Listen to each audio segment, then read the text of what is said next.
Good evening and welcome to Season 8 of the VRG VRL.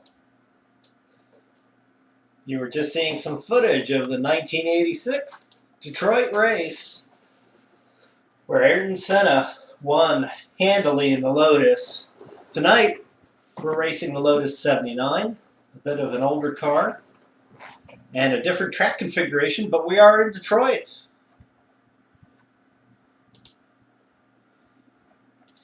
This is the Belle Isle circuit, the same circuit where IndyCar races currently in Detroit. And for Season 8, we have moved over to a Formula One open-wheel car. This will be the first time we've raced a Formula One car as part of the VRG VRL series. I am Jim Caravanis. I am your series chair and will be commentating for the entire season. I hope you enjoy the ride. Right now you're on board with Bob Lang. Bob's been a contender in our series since its inception, all 8 seasons.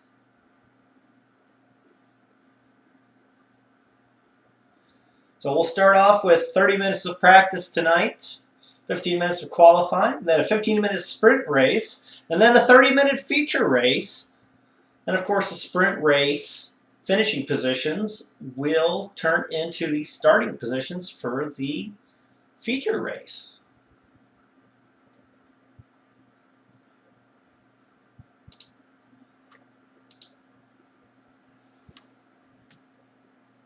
Again, this is Jim Caravanis with the Vintage Racer Group's Virtual Racer League. We're happy to have you aboard for Race 1 of Season 8, our Grand Prix of the Americas series, where we celebrate the Lotus 79 and many of the original locations where Grand Prix have occurred in the Americas.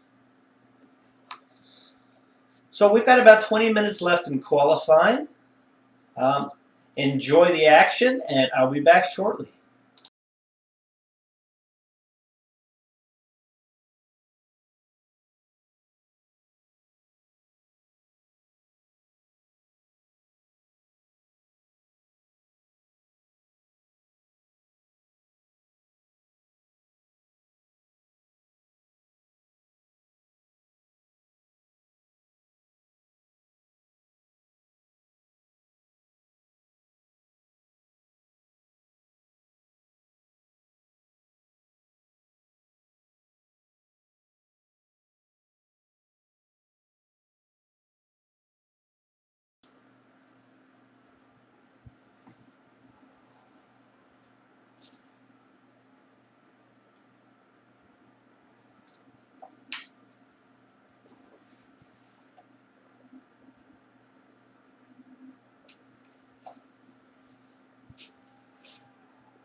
Welcome back. This is Jim Karamanis with VRG, bringing you live action tonight from Detroit, Belle Island for Race 1 of VRL Season 8 Grand Prix of the Americas Series.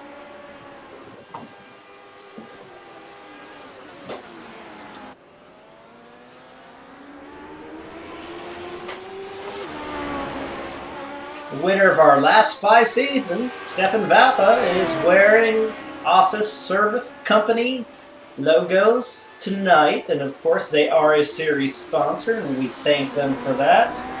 And we'll see if we can grab Stefan and call him into the booth. So let's give it a try here.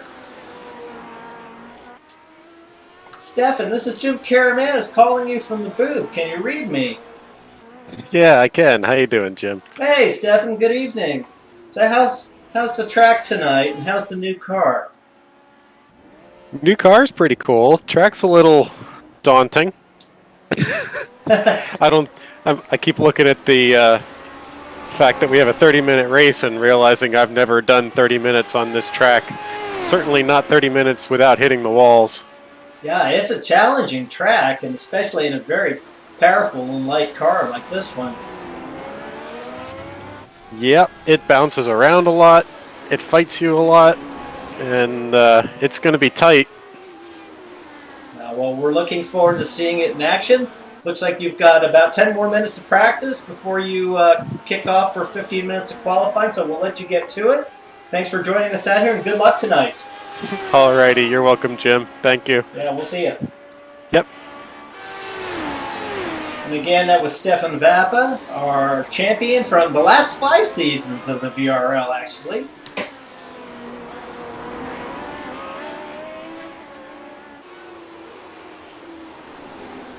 Darren Treacle, who is our first 2 series champion, is also joining tonight. Hopefully we'll see him on track soon.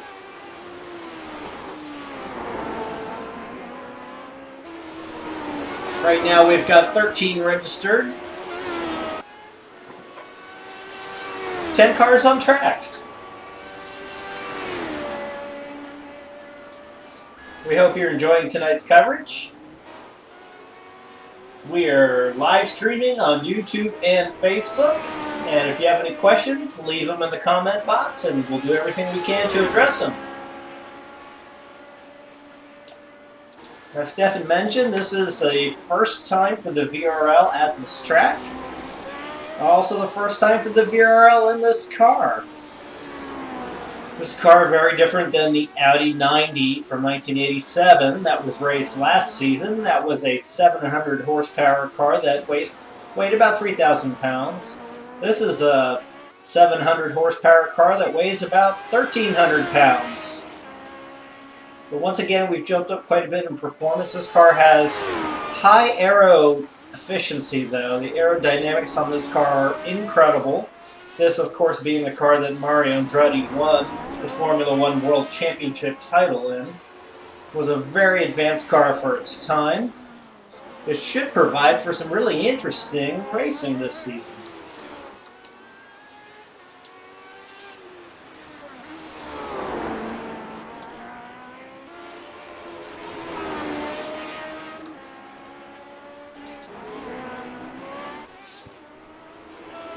And here's Kurt Uzbey wearing what looks like Fanatec livery. Kurt, who had a very good season in the Audi, seems to like these high horsepower cars. Lotus should suit him well.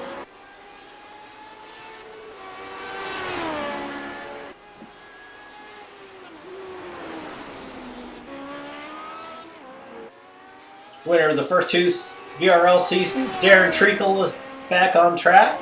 Let's see if he can get back to his championship winning ways.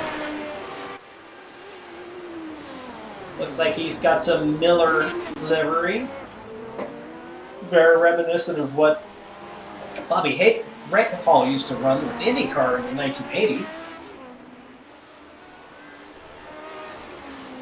Darren carrying his usual number 70.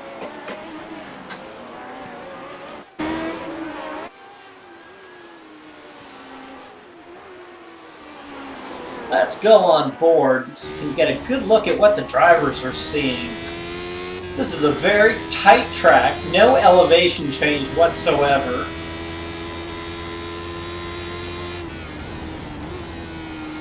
Very different than the original track where Formula One raced in the 80s, which was in downtown Detroit. This is on Belle Island. Apparently this is a much more exciting track to drive than the original track. But it's easy to find those walls like Darren just did. On board with Mac McCormack, another series regular. Coming through the hairpin corner.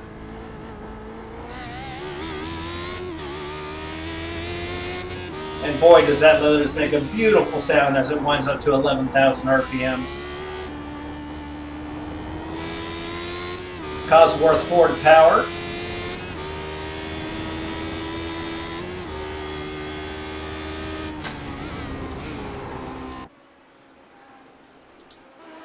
Mac running his regular green and white livery. Very reminiscent of his real-life Mini Cooper that he races with the VRG.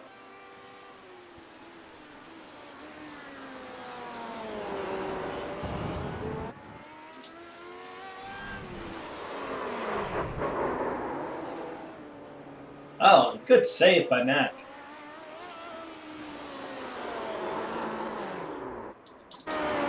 Newcomer Jeff Underwood joined late in Season 7. Was very quick in the races where he did show up. Glad to have Jeff with us for a full season. Currently in 3rd place. Got about 5 minutes left in practice here. Then we'll roll into a 15-minute qualifying session followed by a 15-minute sprint race to set the positions for the 30-minute feature race.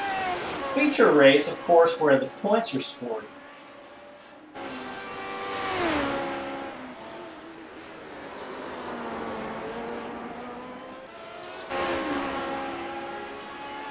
And Ian Ditson has joined the fray. Ian's always very fast, has won quite a few races in the series. It's been difficult for Ian to field a full season because he is a full-time college student, but anytime he has time, he jumps into a simulator and joins us.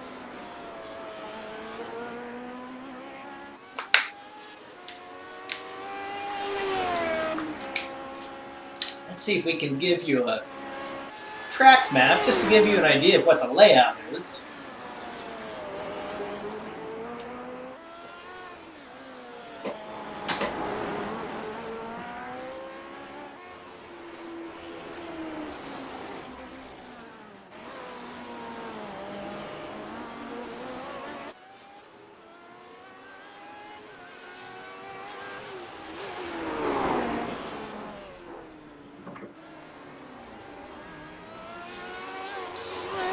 And last year's commentator, Steve Ficacci, is on track.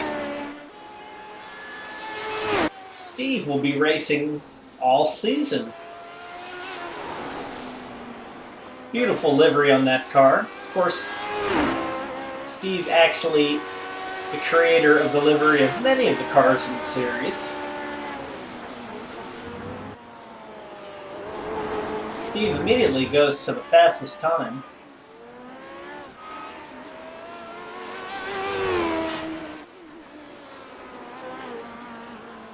So I haven't actually driven this particular car at this track, but I have driven the car. It's very exciting to drive.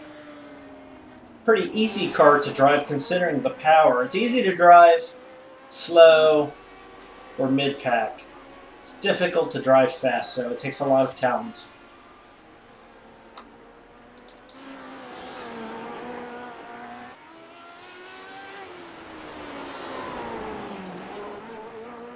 The series does a fun practice series on Thursday nights, and we're using the Rally Daytona prototype for that, and I was able to take part in that, so I have some laps around the track.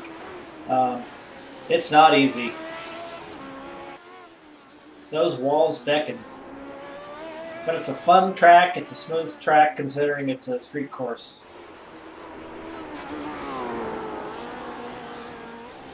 Although these Lotus 79 seem to be hopping around a lot more than the Riley did.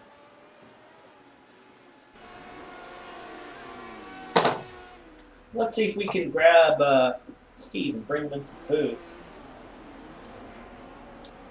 Steve Focacci, this is Jim Caramanis calling from the booth. Can you read me? Again. Hey, Steve. Well, welcome to the other side. Yeah, I'm happy to be back. Yeah. So how does it feel out on track? So I don't have a lot of experience with this car, but it's so low and this track's very bouncy. It's not smooth at all. So the car can be a bit of a handful. Whether or not that means handful and you bounce into a wall or just kind of hard to keep your line, I'm not sure yet. But I guess we'll see as the tires start to wear and the fuel burns off and see how things change. But right now, like at the limit, the car's a handful. I guess the best way to describe it. That's all I could say. So, well, when we did our fun practice race the other night in the Riley, it didn't seem like the track didn't feel very rough. But from what I'm looking at here, it looks like you guys are bouncing around a lot in the Lotus. Yeah, I feel like this car just sits on the ground. It's an old ground effects car, so the lower it is, the better it's going to stick, and it's low. I mean, I can hear in my headphones that the car is bottoming out pretty constantly. Wow. Well, too bad it's not a night race, so we can't see the sparks that I'm sure are popping around at the bottom of the car. Yeah, I think it should be good. We got a pretty good numbers tonight. New car, so I expect it to be a bit unpredictable. Yeah, it should be pretty exciting. I see most of the guys that are usually quick or at or near the top. But I think there's a lot of guys that could win this. Should be fun to watch.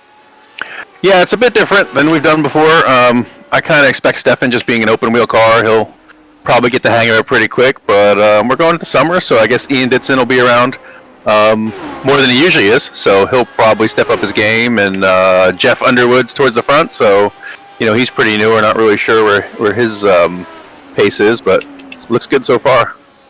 Yeah, indeed. He looks awfully quick. Well, it looks like you're rolling into qualifying here. You've got 15 minutes of qualifying, then a 15-minute qualifying race. So enjoy yourself, and we'll try to check in with you a little later. Thank you. All right. Good luck. Yep. All right. That was Steve Focacci. He's getting ready to go out and qualifying.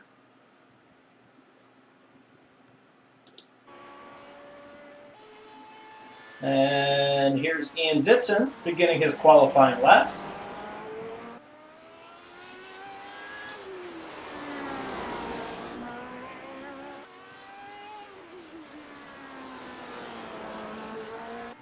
Looks like Ian is running a classic F1 Rothmans livery. I want to say that this was the livery of the Williams Formula One team at one point.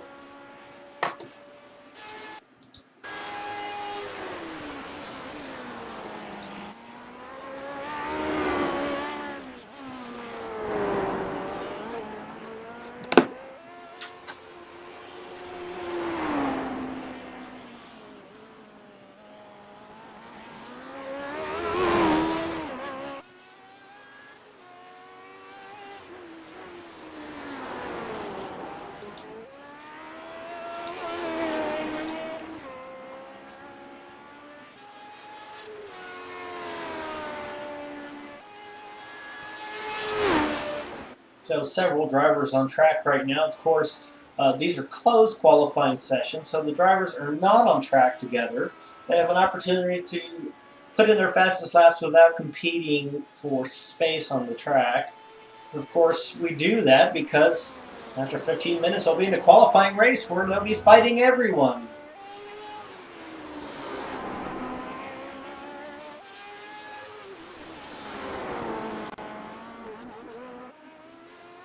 "13 minutes left in qualifying.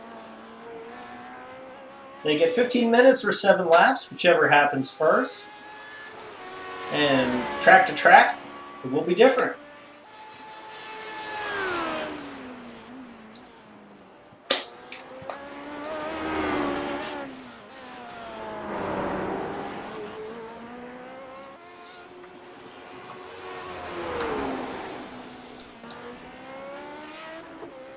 See Darren Treacle out in his Miller liveried car. Let's see if we can pull him into the booth for a quick word. Darren, this is Jim Karamanis in the booth. Can you read me? I can, Jim. How you doing? Good. Well, you're live on the air, and I see you're in the middle of qualifying. How's the new car and how's the new track?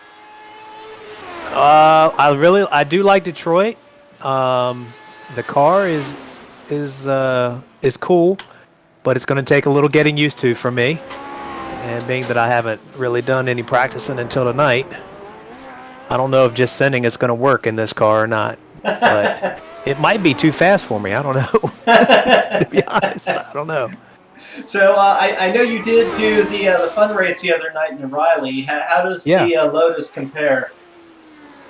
It seems like it's a lot more bumpier. Like the Riley was bumpy, but this car really seems like it bounces around a lot. Yeah, I was noticing that from watching you guys. That when we drove the Riley, the bumps didn't really seem to bother you, but it looks like the car's just hopping all over the place. It is, which is interesting. Well, how do you like your chances tonight? Not very much. Very good. Not very good. I mean, this is Stefan's forte right here. So, plus there's some other fast guys in here as well. So, I don't know. You never know what might happen. Yeah, you never know what might happen, and you'll just kind of pretend there's a roof over your head, and I think you'll be just fine. Yeah, you have to make it through the first turn. So that's right. That's right. Well, I'll let you finish up qualifying here, get a couple good laps, because you're about to jump into a 50-minute qualifying race to determine your starting position for the feature. So good luck, and thank you for jumping in here with us. Yes, sir. Absolutely. We'll talk to you soon. Sounds good, Jim. See you. And that was Darren Treacle, champion of our first 2 seasons of the VRL.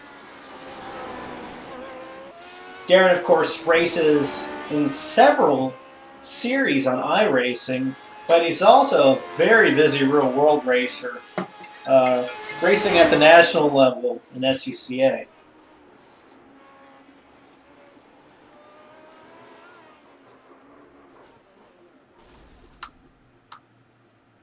Maybe we should have stayed on the broadcast with Darren. We seem to have ridden him off the track. Ditson setting the fastest lap time thus far.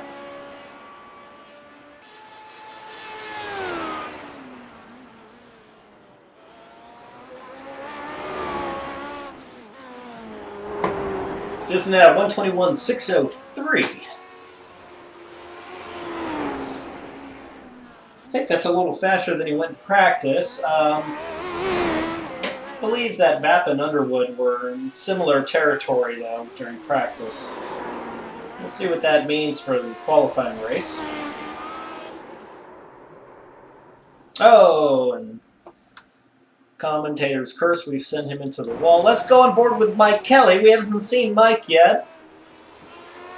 Mike back for his 3rd straight season with the VRL, and I believe he's been aboard 4 or 5 seasons now, mostly in a part-time role, but last season he was on full-time, ended up second in the championship behind Stefan Vappa. Mike likes these open-wheel cars. It's very quick. Let's see if he can be a contender this year. I know that he just upgraded all his equipment to Fanatec from Logitech, so he's had a little bit of a learning curve to come up to speed, but should be able to increase his consistency with the upgraded equipment. So we'll see how that goes for Mike. Good to see him out here. Mike currently 7th.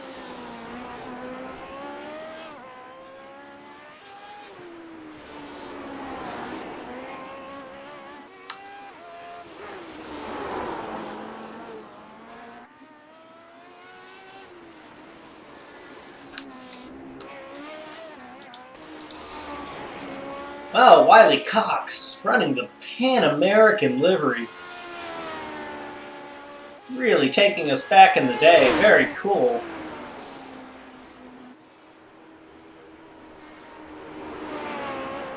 Cox currently 5th. Wiley also joined about midway through last season in the Audi 90. It was quick in just about all of the races. Very quickly integrated into the crowd. Well liked by all the other drivers. Wiley's always quick. Not surprised to see him already in the top 5.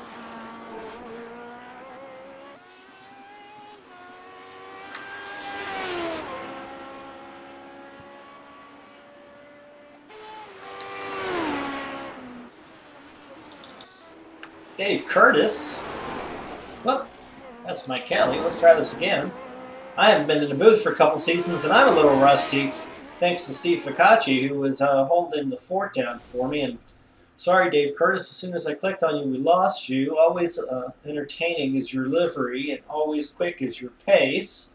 Dave just joined. He's currently 9th. I wouldn't be surprised to see him move up the grid. He's perennially quick. Won some races in the Audi 90. John Clerk. I believe this is John's 3rd VRL season. Looks like his wing's a little bit askew. John also races a Mini Cooper in the real world with VRG. Nice clean looking car there.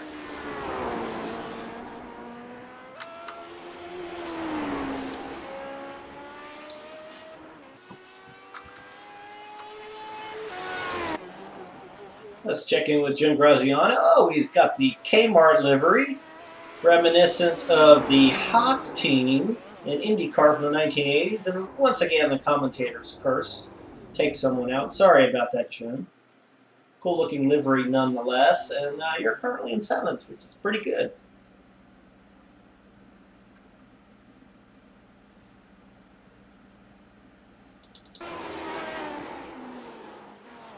Ficacci currently in 2nd. Just 100th of a second behind Vapa. I think we're running, I think a lot of these drivers may have already hit their 7 laps. Again, it's 7 laps or 15 minutes, whichever comes first. And that's set for the season. These cars are awfully fast, so 7 laps could go by pretty quick.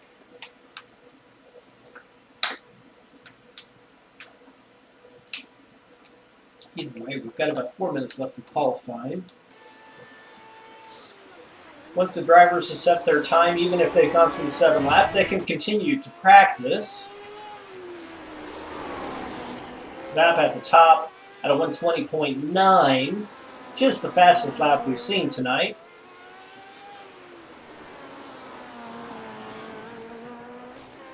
Vap and Ficacci, the only drivers to get into the 120s yet tonight.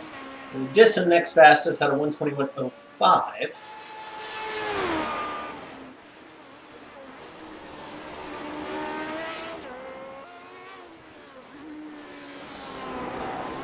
Vap, of course, races the Formula Ford in the real world with VRG, and also races a menagerie of different cars, as you can see on his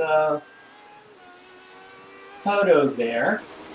A couple of Saabs on a double-decker trailer. He and his father are quite famous for bringing some interesting machinery to the track, and both are very quick drivers in the real world. And it looks like Stefan is going to park it. I think he's got his laps in. He's happy with his qualifying time. Oh, he's doing some practice starts, yeah. These are standing starts, Formula One style, of course. Stefan stopping in his stall and putting some rubber down where he'll be beginning the race from.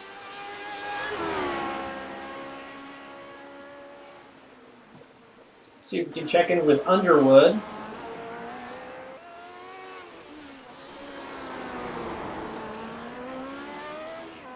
Underwood currently 4th fastest.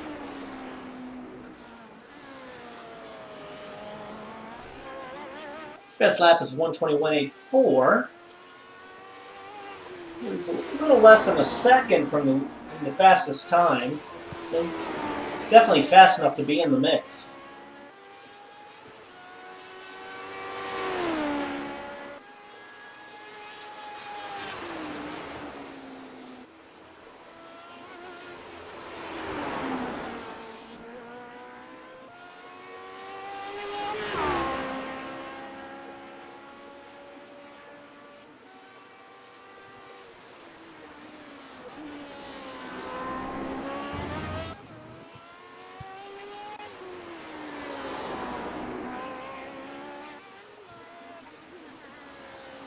The rear tires on this Lotus, just enormous.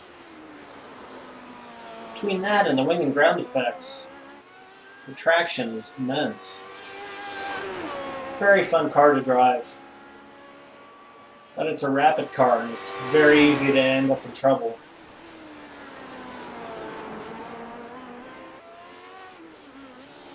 Underwood showing a very smooth hand.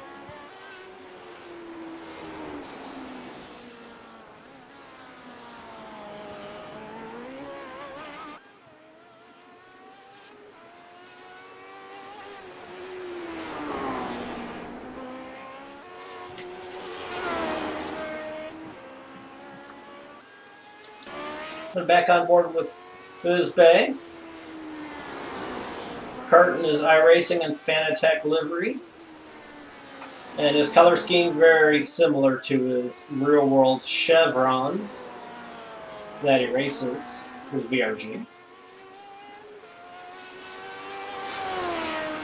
Bert likes these fast cars.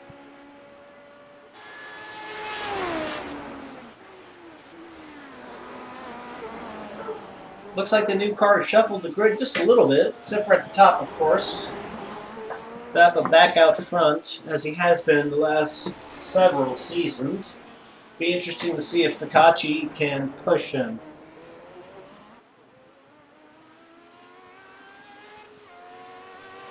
Fakachi, the only driver in the series with a 499 license status. That means he's above a 499 in his I rating. So it looks like qualifying is done.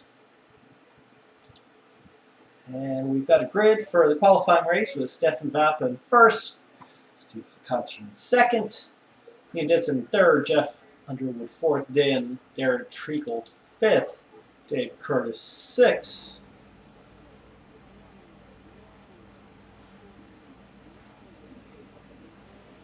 Sorry, Wiley Cox 6th. Jim Graziano 7th. Dave Curtis 8th. Curtis Bay 9th. Michael Kelly 10th. Bob Lang 11th. John Clark 12th. And Matt McCormack in 13th.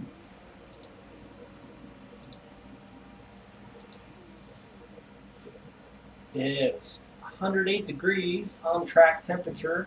78 degrees Fahrenheit in Detroit. Perfect weather.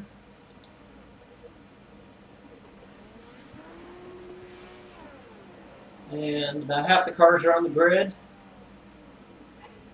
We're almost ready for our first qualifying race of the season.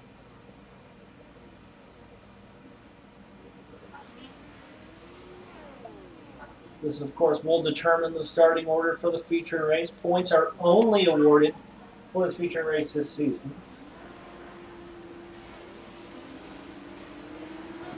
And the lights are on. And we're off. And it looks like Underwood has made an incredible start. Guessed by Fakachi, and he's making a run at Vappa.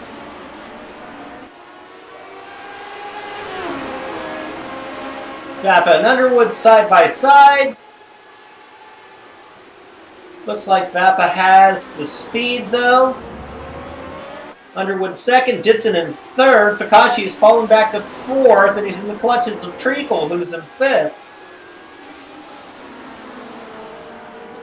Wonderful start by Underwood. Ditson is working on Underwood, trying to get past him. And that fight is allowing Vappa to get away. Ditson gets by Underwood. Nice job with the pass.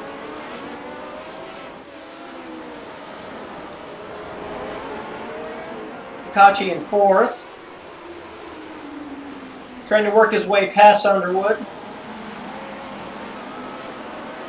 Looks like we're clean all up and down the grid. We've had one car go off. That was Mac McCormack. Oh, and we've lost Darren Treacle.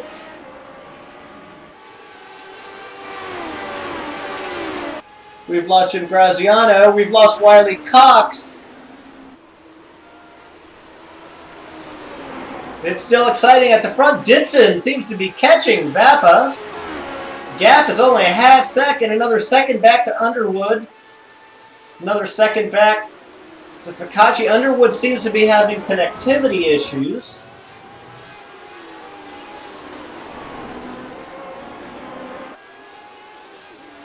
Very close race for third. Focacci knocking on Underwood's door. Ditson quite close to Vappa now. Less than a half second at the front. Focacci making the move on Underwood.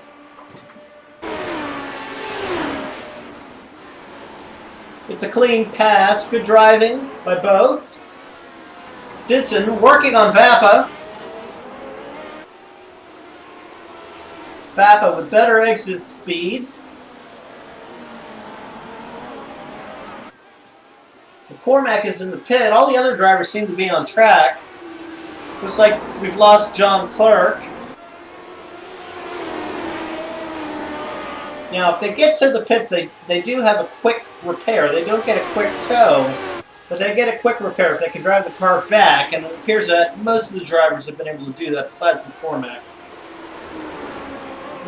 Ditson not able to get the job done yet on Vappa, but he's staying close, and Focacci now starting to make hay on Ditson. He's starting to catch the front two. Focacci has the fastest lap in the race so far at a 1:22.29. But fastest laps don't mean anything at this point. It's finishing position, which will determine your starting position for the feature race. Ditson knows that, and he's doing everything he can to make his way past Vappa. This is the most pressure we've seen on Stefan in several seasons. Ditson is right there. Focacci right with him. Underwood lurking close behind.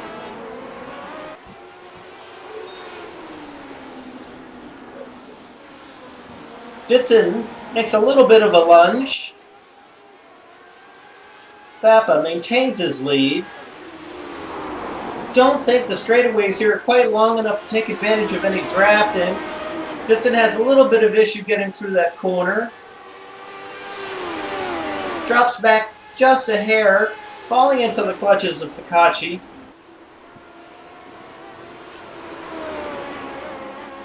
All three cars within a second of each other, and Underwood lurking very close behind. All four of these cars, if they can make it cleanly through the rest of this race, will be a factor in the feature. Vappa doing a good job of using the entire road, making it difficult. Oh no! We've lost Ditson! Ditson with a spin. That's given Vappa quite a gap now on Focacci. As Focacci had to slow a bit to avoid the spinning Ditson. Focacci just under a second behind Vappa. Focacci, again with the fastest lap of the race, at a 1:21.78, the only driver in the 21s. Vappa at a 1:22 flat. Underwood very close at a 1:22.07. All three of these drivers have the speed, but Vappa's got that important front position right now. But Underwood has shown that a good start can make a huge difference.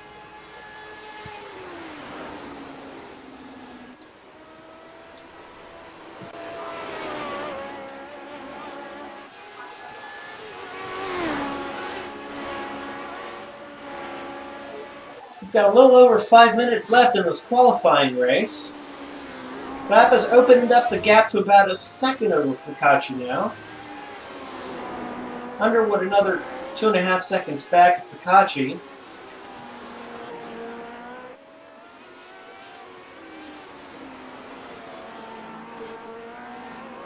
Fakachi's slowly clawing his way back to Vappa.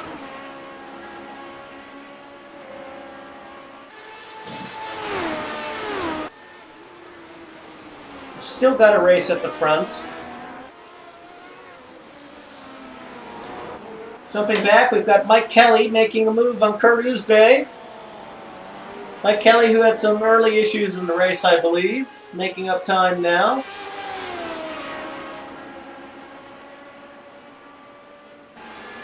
Uzbey and Kelly having a good fight for 6th position. Up front, Fakachi still just over a half second behind. We'll stick with this battle.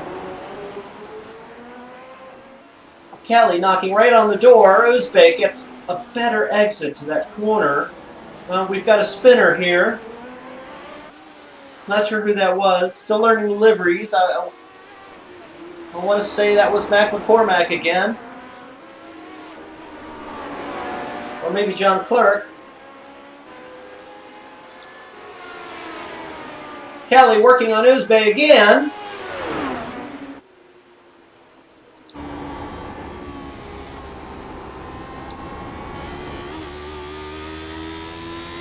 This is a wide car, it's a fast car, it's a tight track.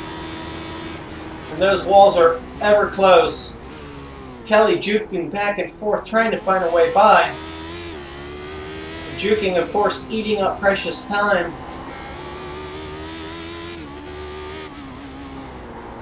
Some of these drivers may... Oh no! Kelly's into the wall! Looks like the car's mostly okay. Oh, he's broken his front spoiler. That's gonna hurt. Uzbek away cleanly. Fakachi now much closer to Vappa. It's under a half second. Looked like he may have even been closer at one point. He's still got a battle for first place in this qualifying race. About halfway through the qualifying race.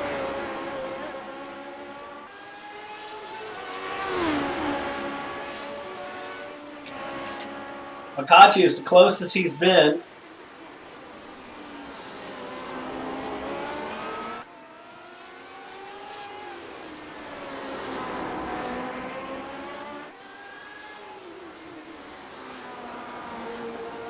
Three-tenths of a second behind.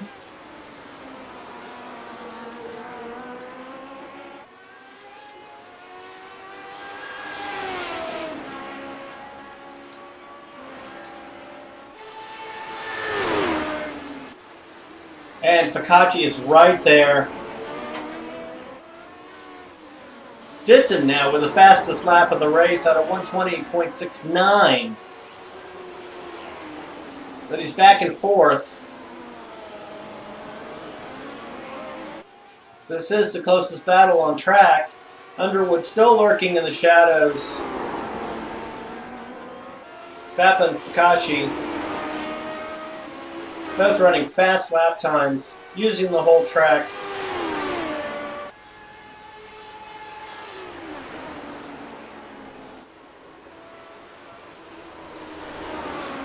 It's about 5 minutes left in this race. Vappa opens the gap up to almost a half second again.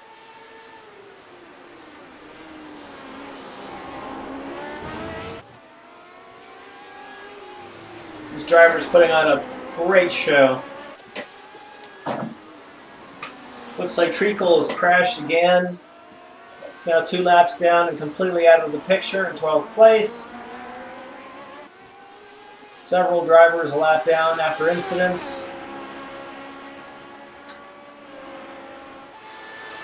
Unfortunately, this track not forgiving.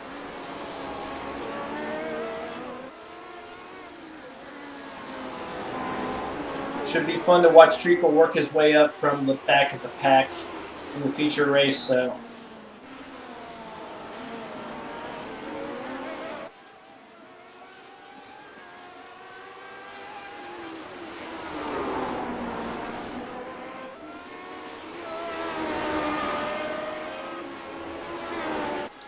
On board now with Fakachi, doing everything he can to chase Vappa down. About 3.5 minutes left in the race. He's running out of time. Vapa not making any mistakes. Both drivers making a very clean race of it. Both very smooth in and out of the hairpin.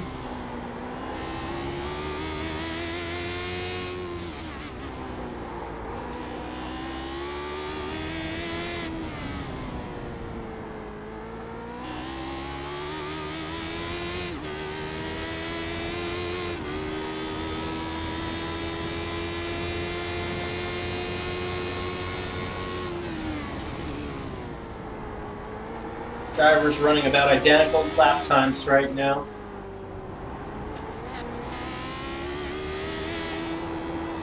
Let's go on board with Jeff Underwood. He's about 3 seconds back. He has lost sight of the... Oh, he can just barely see them. Doing everything he can to try to get back into this battle.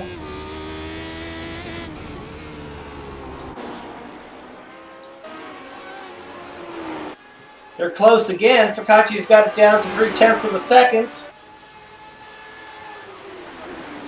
Seems like there's just a little draft on that back straight, which allows Focacci to suck him back in.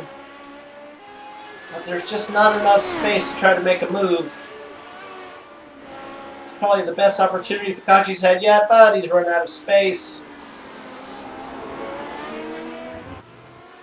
Vap again with a very clean, consistent line. Vapa looks like he might actually have some damage on his front wing. It looks a little curled up on the left side.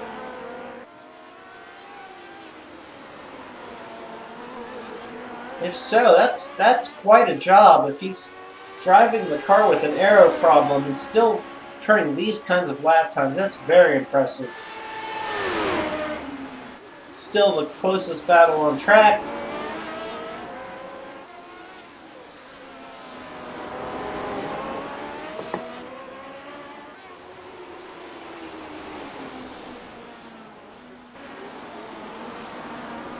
Focacci and Vapa still glued together.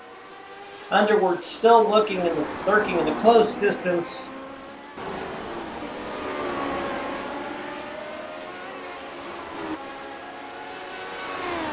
Oh, and traffic a factor.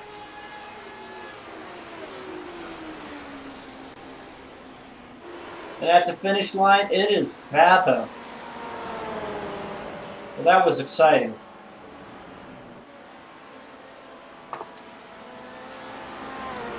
Stefan, this is Jim Caraman pulling you into the booth. Can you read me? I got you, Jim. Well, that was exciting. It looked like you had some damage on your car. Is that true? I do. I don't know how I got it, but I got it. That's impressive. You turned some really fast lap times considering you had a broken car. That looked fun. It was fun. It was hard, though.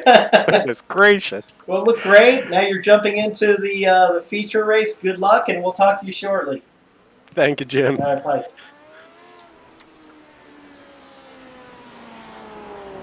So, as suspected, there was damage on Vapa's car, and for him to run such quick laps with damage on the car is really impressive. His fastest lap was 1:21.81. Right there was Focacci, who ran a 1:21.72. Ditson with the fastest lap in the race at a 1:20.69. Again, we're at Detroit, Belle Island. This is Jim Caraman from the VRG bringing you race 1 of season 8. This is the America's Grand Prix series featuring the Lotus 79, which of course American Mario Andretti took to the World Championship. So for the feature race, we have Stefan Vapa on the pole. We have Steve Focacci in second, Jeff Underwood in third, Ian Ditson in fourth, Jim Graziano in fifth, Wiley Cox in sixth,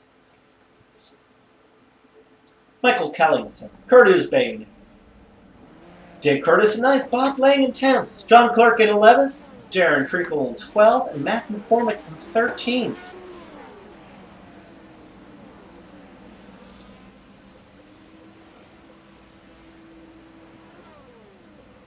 We've got a lot of fast guys at the back of the pack.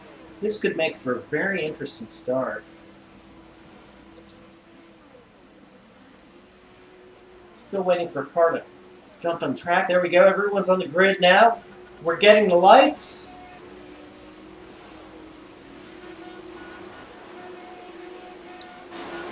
And we're off.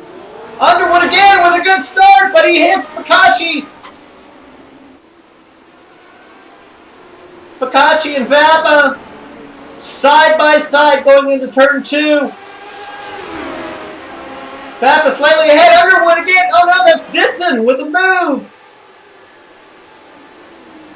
They're almost 3 wide. Ditson takes second over Focacci. Good move from the young man.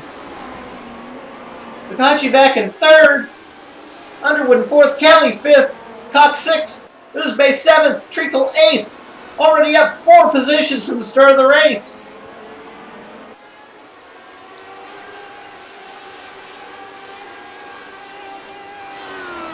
Jumping on board with Treacle.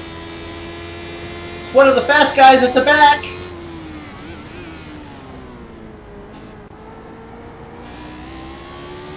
He's working on Uzbey. He's got Uzbey, Cox, and Kelly ahead of him. Not an easy track to pass on. Coming into the hairpin. This is a first gear corner in most cars. Good passing opportunity here. This corner leads onto a long stretch. Oh, and Vappa has lost it! Ditson is out front. Vappa's crashed. Let's see if we can get a replay.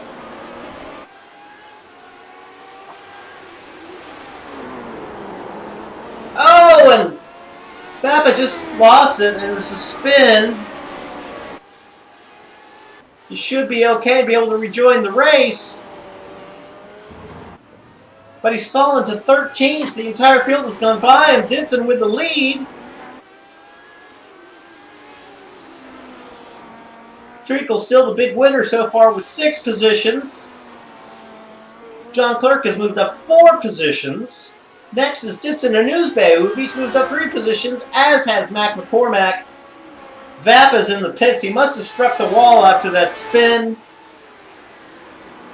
That's too bad for the winner of the last several seasons. I believe it's the last 4 or 5 seasons. I believe it's 5 seasons in the VRL. And starting from the back foot. Ditson over a second lead over Focacci. He's got the fastest lap of the race thus far at 1:29.26. Treacle's working on Uzbey.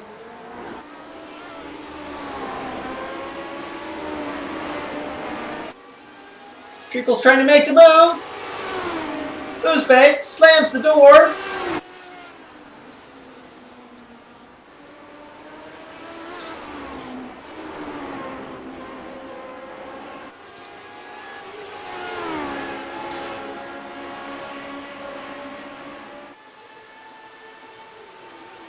Uzbey maintaining his lead.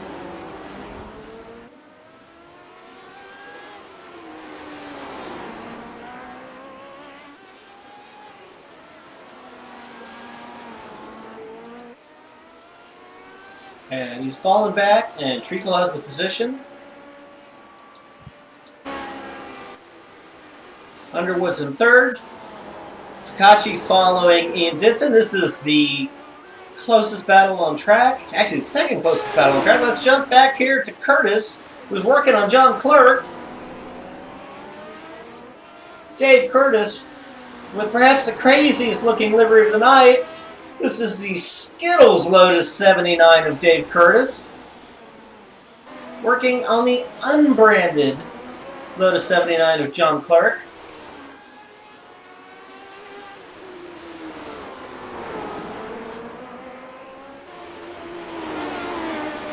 Good battle here.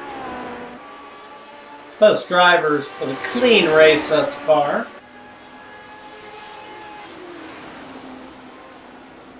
So it looks like we've had crashes from Uzbey and Bob Lang.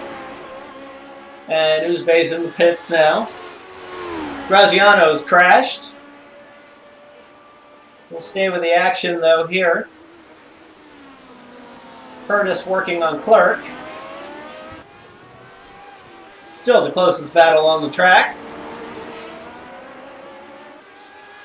Lang and Vapa have rejoined. Vapa currently up to 11th. And the Skittles still trying to work on the non-livery car of John Clerk.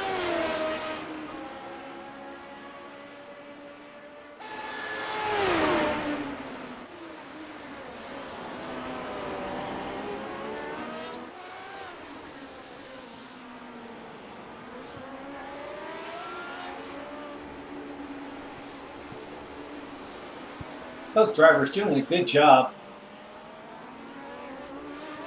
Oh! Clerk bounces off that corner a little bit, perhaps a little too hard on the throttle. Curtis not able to take advantage. In fact, Clerk seems to be pulling away now. Our next closest battle right now, Mike Kelly working against Mac McCormack.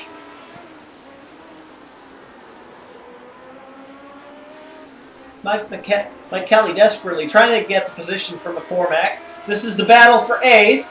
Kelly making the move. He's got the inside line. Crossing start finish. He has the position. Well done. That puts Kelly up to 8th position. He's almost back up to his starting position of 7th before his initial incident. Back up front, Ditson maintaining just under a second lead over Focacci. These two trading the fastest lap times of the race. Ditson currently with the ultimate fastest at a 1:20.72.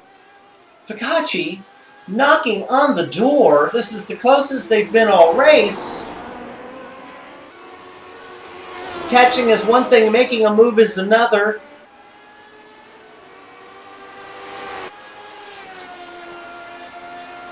They cross start finish. Ditson maintains his lead.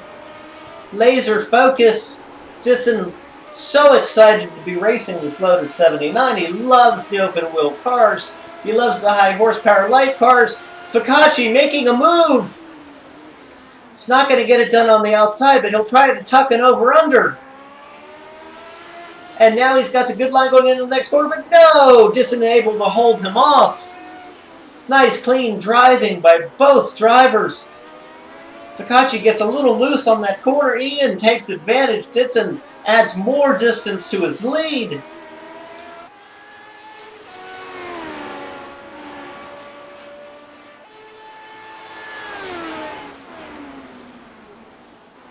We're almost 8 minutes into a 30-minute race. Still a long way to go, folks. Vapa already has moved his way up to 9th position. Right now he's on the hunt to get as many points out of this race as he can. It's an 8-race season, but only 6 of the races count. So you do get to drop your 2 worst performances, but I'm sure Vapa wants to make as many points tonight as he possibly can. It's so early in the season. Ditson's gap is almost up to a second. Cox working on Underwood now. Cox under a second behind. Crossing start finish. 0.7 of a second behind.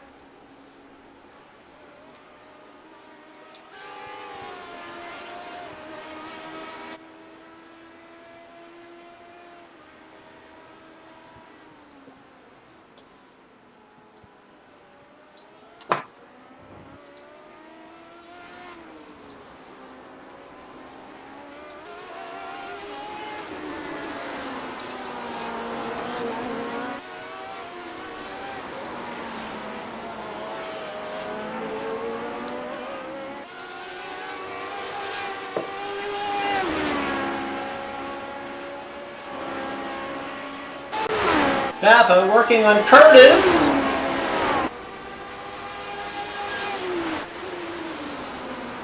Going around the long way. Gives him the inside line for the next corner. Curtis is able to maintain the position. This currently is the battle for 7th.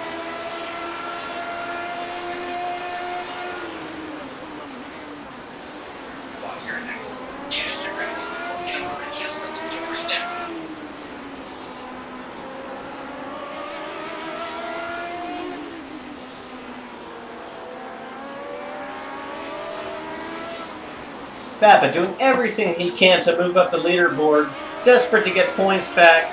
Treacle now up to 5th position. Big winner so far, moving up 7 spots from his qualifying position.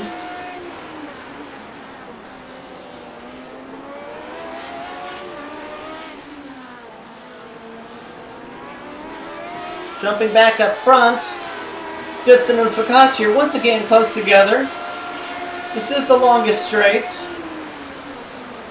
Traffic can be a factor. McCormack is there. He moves out of the way.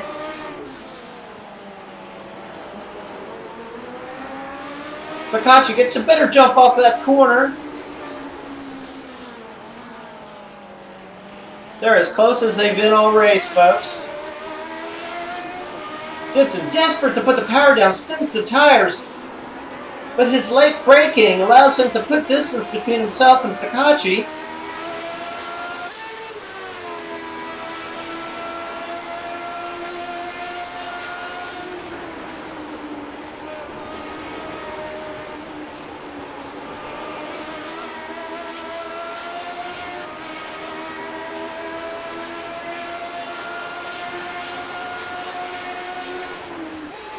Treacle working on Wiley Cox. This is the battle for 4th.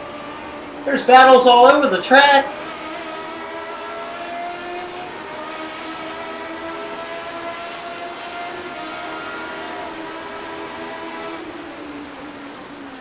Treacle trying to make a move. Underwood just ahead of these two. Top 2 have checked out, but these 3 are right together.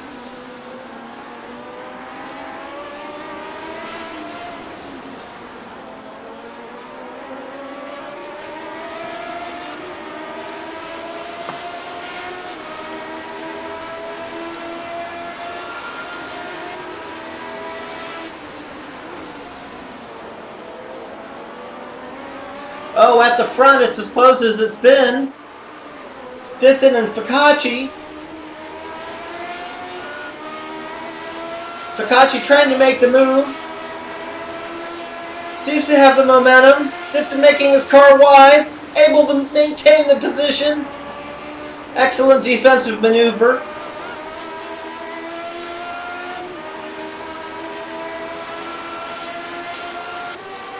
Back to Treacle working on Cox, approaching Underwood. Cox maintains the position. Treacle takes a shorter line, gets a good jump off the next corner. Attempts to make a lunge. He's on the wrong side for the next corner, though. Cox has the inside. Treacle with a much better line through the corner, gets a better jump. They're side by side through the next corner. Both drivers keeping it very clean.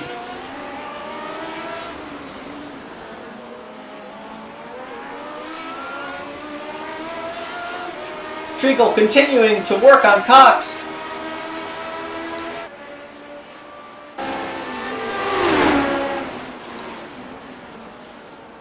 Treacle has the inside position. Oh, they touch! Oh no! Both cars heavily damaged. That's a shame. Treacle muscles his way through. Up front, Focacci still working on Ditson. Lap traffic. Not a factor.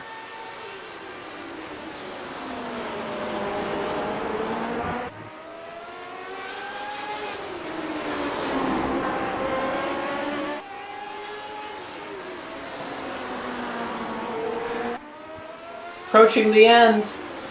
Now we're halfway through this feature race.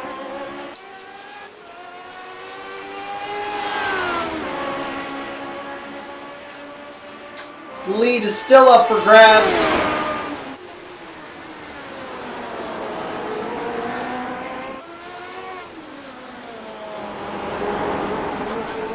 Focacci continuing to put the pressure on Ditson. Ditson responding wonderfully. And they're as close as they've been yet. Can Fikachi take advantage of a slipstream and make a move? No! These straights just aren't long enough.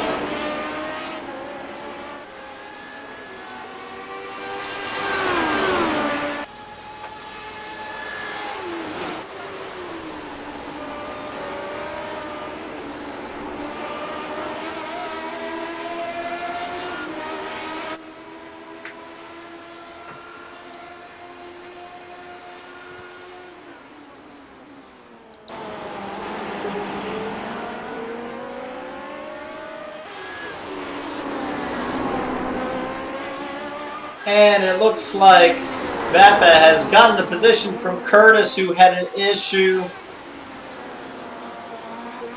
Dave Curtis has crashed and gone to the pits. John Clerk has crashed and gone to the pits. Vappa back up to 6th position now. This is the closest battle on track.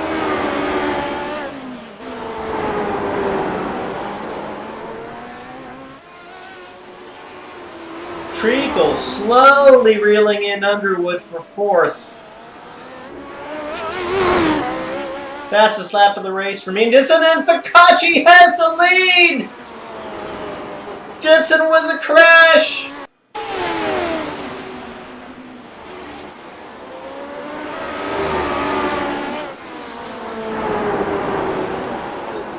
And just a spin from Ditson. What a shame.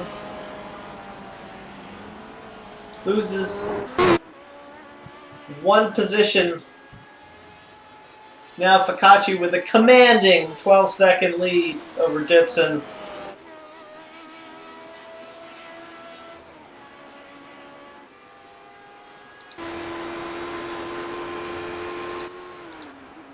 Ditson with damage on the car. He has front wing damage. This will really hurt his ability to try to catch Fikachi. And it may very well put him into the clutches of Underwood. What a shame. Ian was having a great race. But he has a good chance of maintaining 2nd place.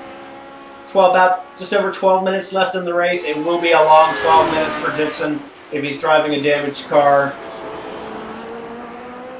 Let's go on board and see if we can see any struggle whatsoever. I'm hearing a lot of wheel noise, a lot of tire noise. Ditson has a very smooth driving style. The car definitely sounds like it's damaged.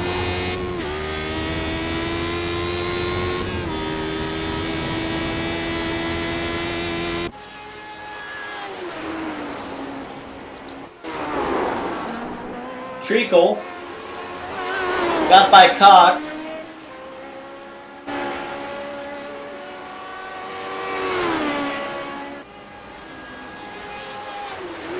Vappa with a crash. Let's see what happened to Stefan. Oh no, just locks it up and into the wall. Treacle with a damaged car as well. That incident with Cox.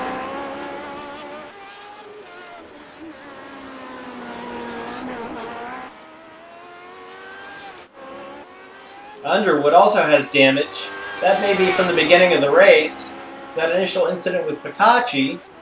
Fikachi, on the other hand, doesn't seem to have any damage. The car is perfect.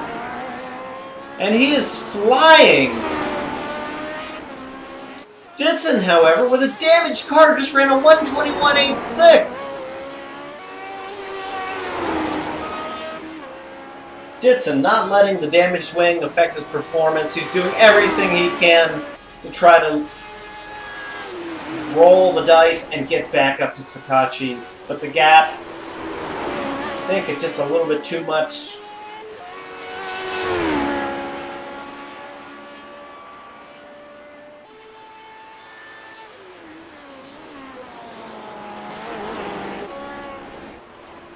Back with Treacle. He's about 3 seconds back of Underwood. Both of them nursing damaged cars. This could be a race to the end, though.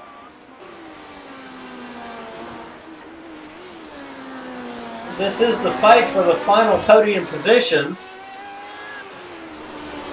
Up front, Fakachi runs a 1:23.28, one of his slower laps. I think he's probably just managing the gap at this point, trying not to push too hard. As long as he's got an 8+ second gap over Ditson, with his car being as clean as it is, he has nothing to worry about. These guys, on the other hand, they've got to go for it.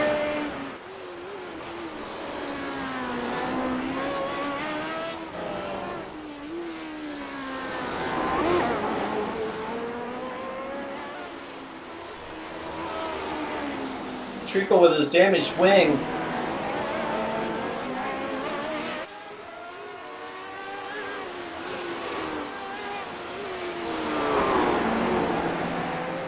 Making his way through that traffic.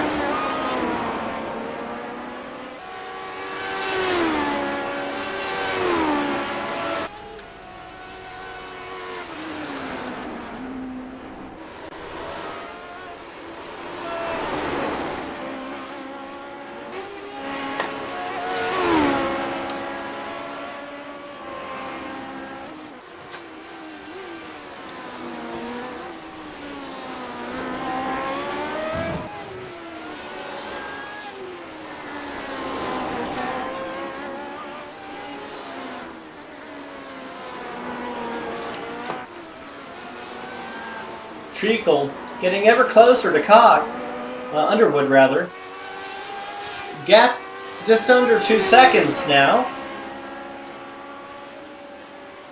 Up front, Fakachi maintaining that 8+ second gap.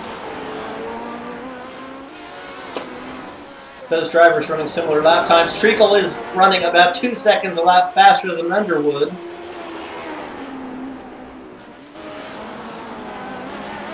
Treacle pushing hard to try and catch Underwood. On board with Treacle.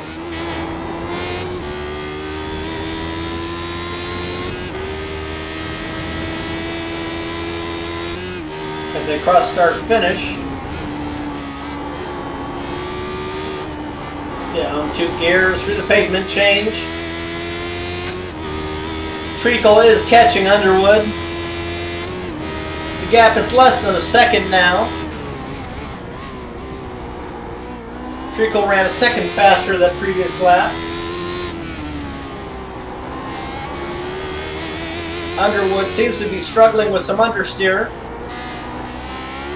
Oh, and Underwood wrecks! Oh! Treacle tags him. Oh no! Treacle is on his roof.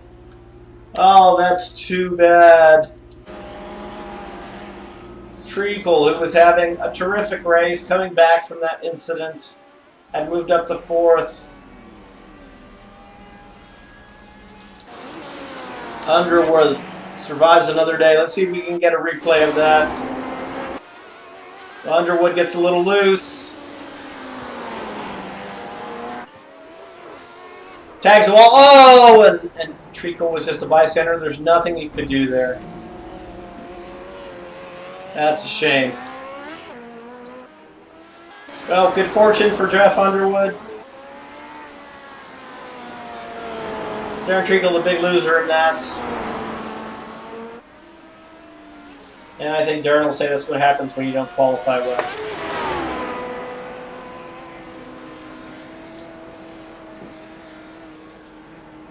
So, coming down to the closing stages, Underwood entering the pits.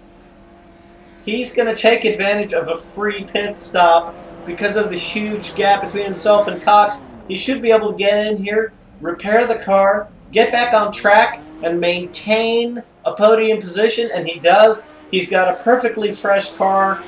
Smart move from Underwood. He'll be good to go for the rest of the race now. Cox 8 seconds behind him, but Underwood with a fresh car now should be able to easily maintain that 3rd podium position. Ditson has lowered the gap to under 7 seconds.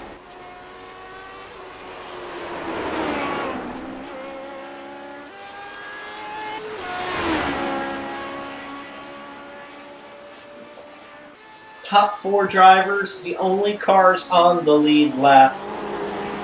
Positions 5 and below have been lapped at least 2 times. Fikachi and Ditson have put on a clinic so far.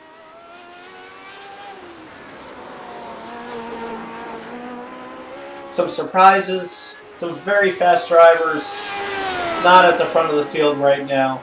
Treacle down in 5th, Vapp in 7th, Curtis in 8th, Michael Kelly out of the race, was running 12th, Bob Lang out of the race, was running 13th. Some of our perennial quick guys, nowhere near the front today. It sure is entertaining for us spectators. I'm sure those quick guys will figure this new car out, though, especially as we start visiting some more familiar tracks. Ditson has lowered it to under 5 seconds. But not much time left in the race. I suspect Fikachi is maintaining the gap. Back up front with Steve. Steve, who spent all last season in the booth, commentating and producing the races, showcasing his talent today.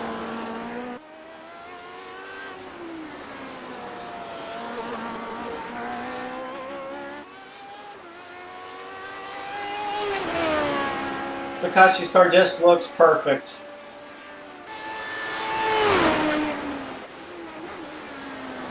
His lead now to Ditson just over 4 seconds. Fikachi seems to have it in hand, controlling the pace. Suspect he could go faster if he needed to. But with the laps winding out, I'm guessing he's only pushing as hard as he feels he needs to. Distance starting to creep up, though, not so far behind. Gap is now 3 seconds. Ditson trying to put some pressure on. Let's see if Fikachi is forced to go a little faster. No! The race is over. The gap 3.1 at the line. Well done for the first 2. Underwood on the final straight.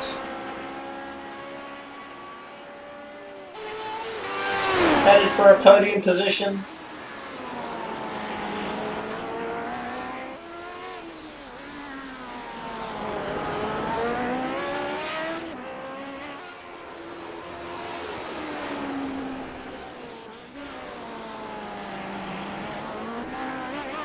Underwood on the backstretch. Cox not far behind him.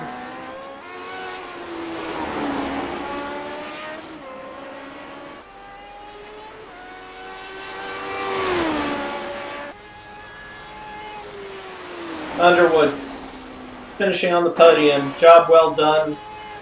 Cox with a very strong 4th position. The last driver on the lead lap.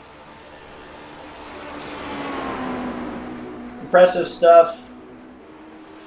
Cox gets my vote for the most interesting livery of the night.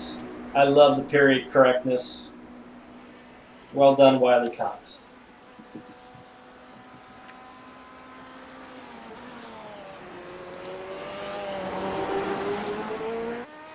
We do what we can to get some results up.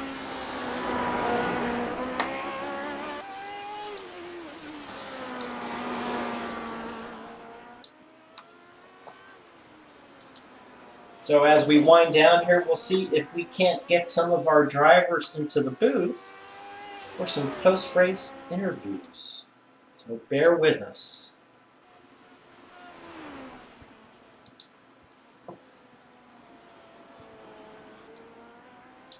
Hard for me to judge how much Hi, room I Darren. have. This is Jim Karamanis. You are live on the air. Steve Ficacci, congratulations on a very strong win tonight. It was Thank you. pretty close between you and Ian Ditson. Looks like Ditson made a little bit of a mistake and you took advantage. Other than that, it seemed to be a pretty controlled and measured race for you. How did it go from your perspective? So my goal just coming in was to just drive around 9/10, keep all the tires on it, and see where that ended up. And seemed like every single other person had issues, so it worked out for me. Ian was fast. I'm curious who was faster, just because I was in his draft the whole time. And then once he spun, I just backed it down a little bit because didn't want to wreck with a 15-second lead. That would just be dumb. Yeah. But no, it was a good race. I mean, the first race I followed Steppen a bunch. And he was real fast. We were, like I said, we were evenly matched, just like I felt like me and Ian were. And then second race was just kind of more of that. Long race, longer than I expected, but hopefully there would have been some time to get around him if he didn't make the mistake. But I guess we'll never know. Yeah, well, Ian actually did have the fast lap of the race at a 120.65, but you were just a tenth behind, so very, very close. Although I do think you had a little bit of an issue. I think, Jeff, did you and Steve have a little touch at the beginning of the race? Yeah, we did actually. I got off to a really good start and went for the gap between he and Stefan, and it closed down really quick. And before I could ease out of it, we had a small contact. I think I might have touched Steve and Stefan. Yeah, well, Jeff, you seem to have the race start figured out. In the qualifying Good Lord, race. do you ever? Wow, you jumped past two of the cars, and you had another incredible start. If the gap had stayed open, I think you may have been able to swing all the way into the lead, honestly. It was quite impressive. I could see it happening, and I started easing up, and I just couldn't ease up quick enough. I didn't want to be abrupt and cause something behind me. So, I think we kind of got lucky a little bit, but, it's what it is. But yeah. It seemed like you had a little bit of damage on the car. Was it affecting you on the track? The first couple of laps, I was fine. I think I was just being a little bit of having a conservative pace, and then I actually had a moment, I think on lap 5, that actually did give me some pretty heavy front wing damage, and I was kind of walking wounded from there on, and my pace was down. I don't know, probably a good half second or 3/4 second a lap after that.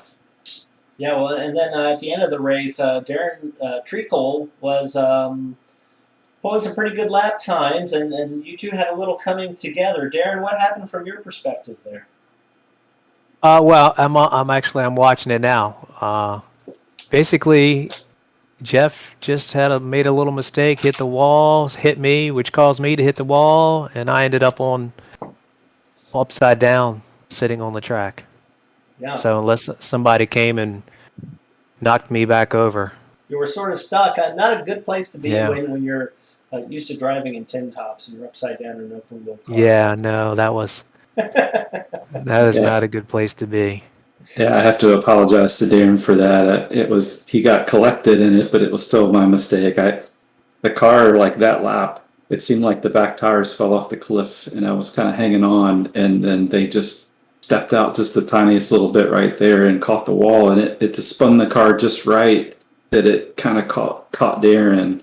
He almost got by. Yeah, well, we did manage to get the replay on the broadcast, so it should be pretty entertaining for both of you when you get to go back and review it. Ian Ditson, you had a terrific night. It looked like you were going to be able to hold on for the lead. You were in front for quite a while. What happened out there? Yeah, so like Jeff was saying, it just kind of fell off the cliff, and I wasn't expecting it, and, did the same thing the previous lap where I just got on the throttle the way I did, and the next lap it didn't work, so, it is what it is. Got the fastest lap. I'll take it. So, sorry to Stefan about late lap 1 of the feature race. I think we had a little coming out of the corner. I spun in later than this, but yeah, it was really a promising night in this car, though. Well, second Steve, place is nothing to be ashamed about. This is a long season, and it's a great points haul. And hopefully, we're going to have you for most of the season. Hopefully, your school studies aren't going to interrupt too much since it's summertime. I think we're clear except for the last 2 races, but there's a drop. So Right. there's 2 race drop, right? That's correct. There's a 2-race drop, so you've Okay. got 6 races to win it. Make them count. Absolutely, absolutely. Well done tonight. Thank you. Wiley, in my mind, you get best livery of the night. I love the Pan Am. Just so perfect. Period. Correct. Yeah, I scoured. I was scouring trading paints for something really good, and this called out to me. So yeah, I thought it would be appropriate for the car in the time period. So you had a good performance. You were the last car on the lead lap. Tell us how your night went. Yeah, so first race, a little frustrating. We had a few folks that they ended up across track, and then I kind of got bulldozed from behind. So first race kind of put out. I managed to struggle back up to 6th where I had started. I wasn't super pleased with my qualifying. I thought I was going to be a little faster, but I couldn't string together a good lap. So starting in the middle is a little bit dangerous, and it didn't pan out for the first race. Second race, I think I got a better start off the line, which was good. I managed to slot into 4th and hang around 4th and 5th and 6th for a while. Darren and I had a little bit of disagreement as to how many cars across you could fit into one space. So that put me in the pits for a faster pair. But again, I clawed my way back to 4th, which I'm happy with. Again, I started 6th and 4th. Considering who I'm up against, I will take that any night. Yeah, that's a very strong performance against some very fast company indeed. Speaking of fast company, our defending, I believe it's 5-time champion, Stefan, a little bit of a rough night for you. Yeah, you could say that. It was, it always could have gone this way. Any race could go this way. And, Ian, don't worry about it. It was not a big deal. There was a little damage from our touch that threw me back a little bit on pace, but the car was still drivable at that point. And, I was confused what happened behind me. Yeah, I made a bunch of errors. That's basically all there was to it. So I got some damage, went into the pits, drove it into the pits, and actually, was it from that I had to go into the pits? I'm kind of looking at the replay now. And yeah, I when I saw your replay, it looked like you did something yourself. Looked like you just sort of lost it. Okay, yeah. So I had little damage from the touch, and then I lost it later in the same lap. So when I came in, I managed to uncheck the replaced tires, but I did not manage to uncheck the fill with fuel. And this setup that we're running only has, roughly half fuel or so originally. But if you go into the pits, it'll fill it right to the top. Right. So I had no pace after that because it was loaded for bear as far as fuel was concerned. And then I was a little distracted at that point trying to figure out how to drive this thing that was so heavy. Had a nice little run with Dave Curtis. He was able to keep me behind him because I had both aerodynamic damage and a weight penalty. But then he made a small mistake, and I thought, I got some clear track, and then I hit something. Well, there was some lobbying going on to give you a weight penalty after the 5 championships, so, Yeah, well, I did that to myself. Pounds per championship. Not my greatest work. So I have to say, the racing was entertaining up and down the grid.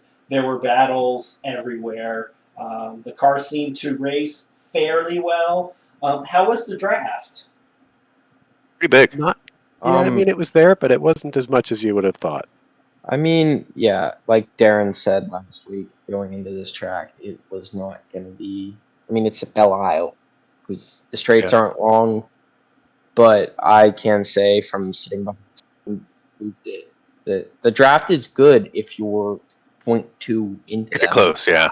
Yeah, I mean, Steve, you were 0.4 and you'd get it to 0.2 by the end of the straight, which is just Yeah, there were times like I didn't do it, but I was like, I could at least get alongside you, if you know what I mean, if I wanted to force the issue. So I mean, like when you're close, it'll definitely suck you in. Yeah. And as you know, as you just said, the straightaways run super long, so I think going forward, it's going to work out okay for us. Yeah, like Gilles Villeneuve is our next track, so that's Yeah. massively faster. Yeah. So it really looked like, Steve, you managed to hold on to the tires better than anyone else tonight. That seemed to be the real difference. What was your trick? How'd you make that happen? So I just typically don't hit the brake very hard, and this car allows you to hit it harder than usual, and I just never did it. So the whole race, I never really broke as deep as I probably could have. And it kept the tires under the car. Like following Ian, I could see, when he was trying hard, not super sideways Dukes of Hazzard style, but I could see the side of his car when he was going into the corners hard. And I don't think I ever crossed that bridge. Yeah, it looked like you were being very soft with the accelerator out of the corners. Most of the other cars seemed to be snapping out of the corners. You seem to be applying the throttle very smoothly, and the car seemed to be straight a lot. And, yeah, that was my goal, was just to kind of, I figured if I'm straight, the bumps aren't going to catch me off guard. And then not really sure what was going to happen with the tires. It kind of paid off in the end to drive that way. Right, and certainly on a street circuit, tires are everything. Congratulations on a masterful job of managing the tires, and it looked to me like you were managing the gap at the end of the race too. Your time slowed down. It was obvious to me you were doing that on purpose, not taking any chances, which is the wise way to go. Points are king, so job well done. Very entertaining performance tonight. Yeah, thank you. I think everybody had issues, so it was just a matter of not making myself have one. Yeah, well, you all put on a good show. I hope you had a lot of fun, and hopefully this encourages some people to put in a little bit more practice time for next week, because let's see, Steve and Ian are really fast, and if you guys want to get there, it's going to take some time in the sim, so I guess we'll see what happens next week. I know it's tough this time of year with summer. I'm actually quite grateful that I'm not racing, because I'd have a tough time getting into the practice in myself. So, any final words from anyone before we call it a night? I just wanted to apologize to Darren. I just checked the replay, and I totally did squeeze him, so that incident was my fault. Sorry about that. No problem. I mean, if that's it, I'd like to say I'm looking forward to the next track, and I've never driven it, so see how it goes. Where are we next? Where are we going? Wait, I shouldn't tell you. Gilles Villeneuve. Gilles Villeneuve. I don't even own the track. Yeah. Yeah, I just Same bought here. it. It's a good time. It's a tough one. Yeah. It's a good time. Very technical. Well, thanks for putting on a very entertaining performance tonight, guys. We're going to wrap up here, and we'll see you all next week. Thanks, Jim. Have a Thank good you. one. Thanks, Jim. Take care.